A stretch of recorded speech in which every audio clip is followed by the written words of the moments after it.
Hey everyone, I thought I'd do another video talking about this guitar. This is a T.W. Doyle 1850 tribute. So my mentor and friend Tom Doyle designed this body shape.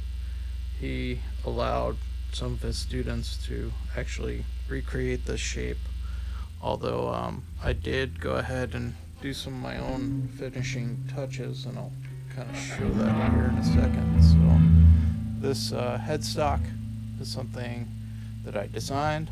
So you can see I did some checkerboard there as well. I custom inlay there with a D. And taking you through, you can see I finished this in a pearlescent green color. I've got these cream covers, which as far as I know from Tom are extremely rare.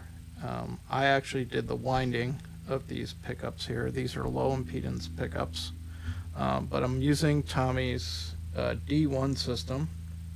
So that's what you would see basically here. This is a decade switch, which I'll explain in a little while, and a ohm selector switch. Now I did mix in an LR Bags piezo bridge, and that is controlled with these three controls here. So this switches between piezo and magnetic, so I could go piezo, all piezo, a piezo magnetic mix, and then just magnetics all the way up. This little switch here is splits the piezo from the magnetics at the stereo jack, and this kind of adjusts the mix when you're in that mix mode, that middle position. I also went ahead and did some in and out of phase switching. So that's the two guys here. Top one doing the neck pickup and the bottom one doing the bridge. And then we've got your regular 3-position for the magnetics. I've got my little nod to the Rush guys there with Dirk and Lurks. I left out Pratt. But anyway, I thought I'd give you a little bit better demo now that I'm set up better. But we'll start with this decade switch. They call it a decade because it's really a 10-position switch. I think Tom's only using 1, 2, 3, 4, 5, 6 positions out of that decade. And I'm gonna start here. So basically the decade, I'm not gonna give Tom's sauce away here, but basically he's introducing different capacitors, which are basically, you know, you're pulling things out of the signal. So you're never on a passive system, you're never adding anything in, you're just pulling things out. And basically I'm going to work my way from pulling out a lot of highs until and work my way in my direction clockwise to start letting the highs back in. So I'll do something here that's just a simple little thing, but to let you hear the difference in sound of how that sounds. So let's start.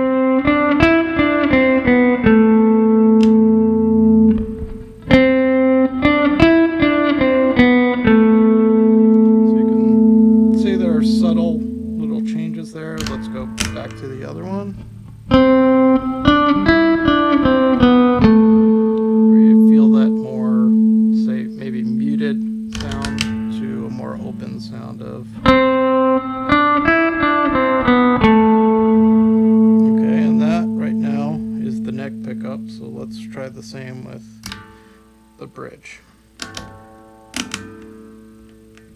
Okay. Okay.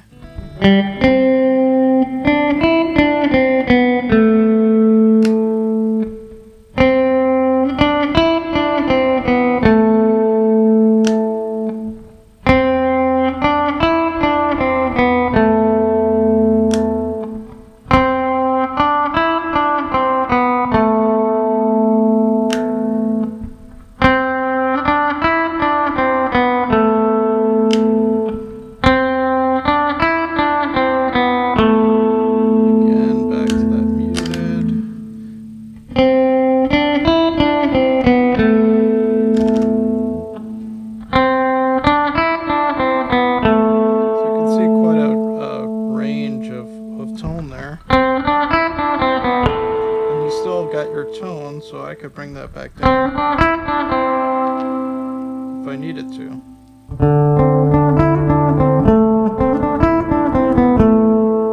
Right, that's tone all the way down. So you see that? I'll bring it all the way up.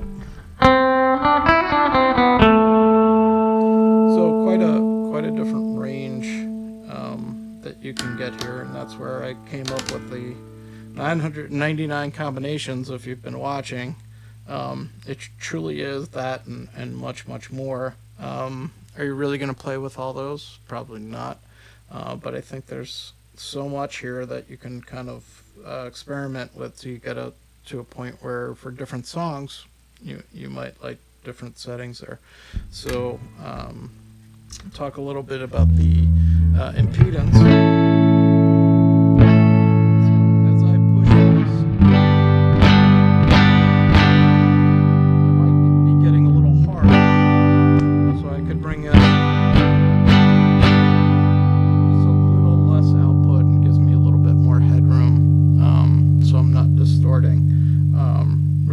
For kind of jazz playing and whatnot, and this really designed as a jazz machine, although it could do so much more. And I played yesterday some of the piezo's, so from here you get that more acoustic-y.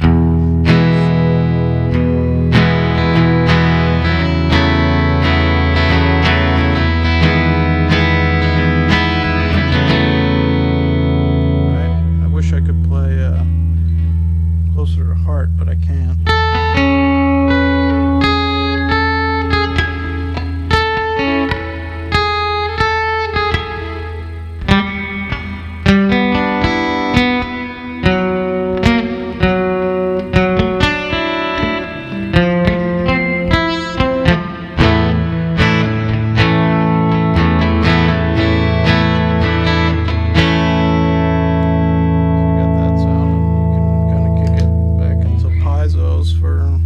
The magnetics.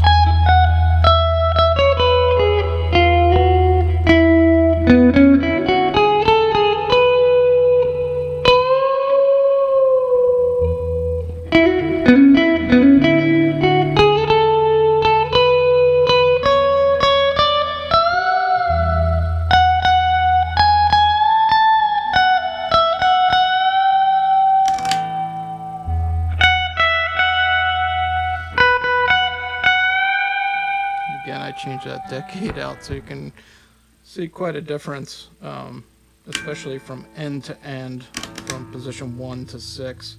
I kind of like somewhere in between like 3 and 4 here on that, but I like to pull some of the highs out.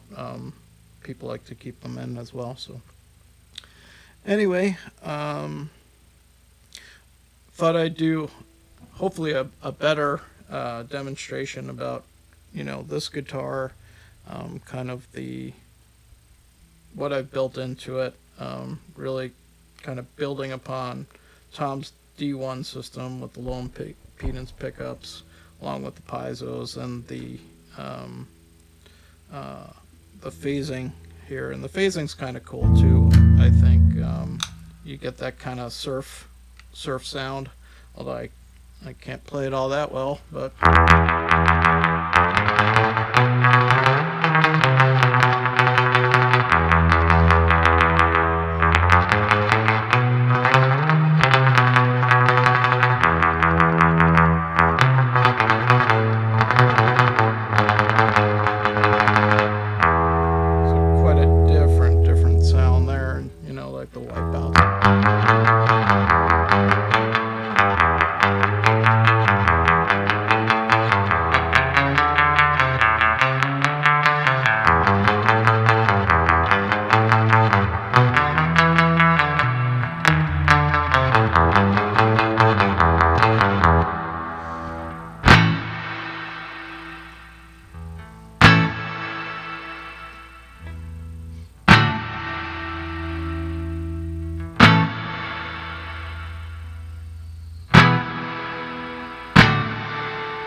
so there's that too.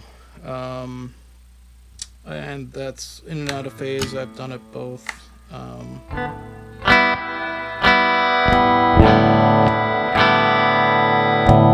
For both the neck and the bridge pickup.